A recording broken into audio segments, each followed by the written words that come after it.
Besteak beste garaipen bat gaurko lasterketan udaberri klasikoan, ihesaldi eguna zuretzat, baina azkenean tropelak kontrolatzea izan du azken mundiketa horretan, baina hala ere, bikote bat iritsi zarete helmugara. Nola joan dira azkeneko kilometroak?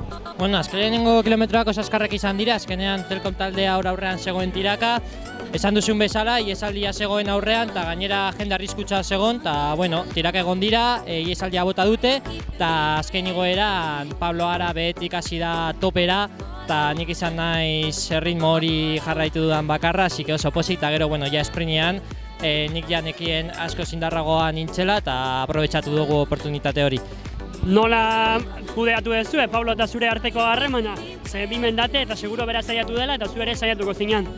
Bai, bueno, nire asmoa zen esprinean ailegatzea, baina, bueno, Pablo Ara lehen igoeran hortxe Monte Calvon erritmo jartzea erabaki dut, eta gero ganen ez du erasorik bota, así que, bueno, nire partez ez nukan erasoak botatzeko asmo, eta, bueno, azkenean esprinean ailegatu gara. Konfiantza zenekan esprinearako, ze aurrean sartu zara, eta hor atzera begiraztinean, sorpresarek emango ote zizun. Bai, konfiantza asko neukan, eta ondo atera da, así que hurrengorakoan ere bai konfiantza gehiago izango dut. Zorionak. Mila esker.